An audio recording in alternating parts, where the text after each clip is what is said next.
How's it going, people? Welcome back to Celica Vlogs. I've mentioned in a couple of episodes previously that I was going to do a tour of the interior of this car, so I thought tonight, while I've got nothing else to do, it would be perfect before I go back to work and become a miserable, tired mess again. So yeah, hope you enjoy. So, starting off with the first mods I did on the interior of this car, forgetting about the steering wheel.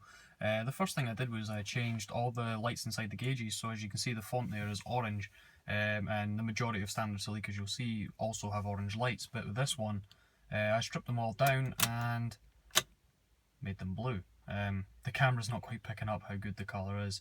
You can also see at the edge of the needles it kind of shoots out a little bit of blue, so as the car revs you can see that little blue light moving up and down, the same with the speed when it's visible when this little phone mic isn't in the way. Also changed the screen to blue. Normally it's a black background with orange writing on it. All I did was change the colour of the lights. For some reason now I have a blue background instead of still having the black. I heard there's tricks you can do with the polarising filters, but I can't really be bothered, to be honest. I quite like how it looks. It's nice and bright, it's easy to see at night. And moving on to the second part was the gauges I fitted. This is normally a little cubby hole, like a sunglasses holder, but I didn't really use it anymore. So I decided to put a couple of gauges in there just so I can keep an eye on a few things. As you can see, that middle gauge there is kind of on its way out, but what can you expect when you buy them for cheap? And the next bit I did was, following on for changing all the blue lights and everything, I did the same with the climate control. So I've got a blue screen, which isn't actually showing anything on the camera. I don't know why, that looks kind of weird. The screen does work, it's just the camera's picking up a bit weird.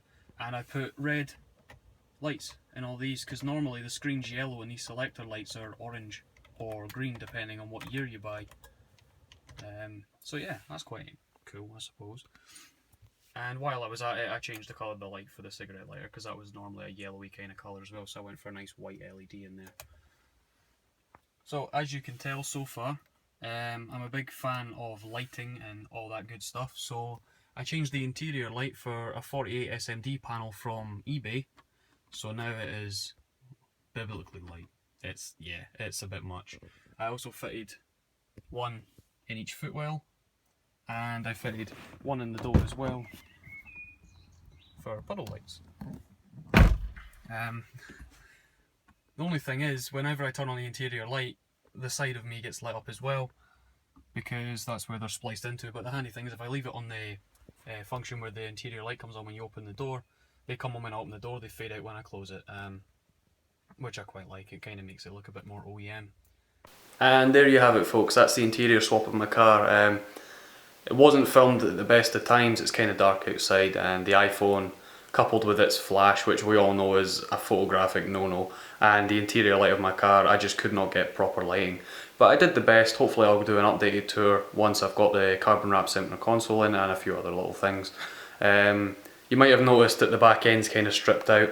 That was when I was trying to go race car, but I am slowly trying to acquire the parts from a facelift interior, so I can put back seats in and all the boot plastics and kind of make it a car again, designed for the road rather than designed for abusing, I suppose. But yeah, thanks again. Thanks to everyone that clicked subscribe. Thanks for showing me the support, leaving me messages and comments. If anyone wants me to do a specific video, leave me a comment so I can get it done for you. I'm more than happy to take suggestions. But yeah, thanks again.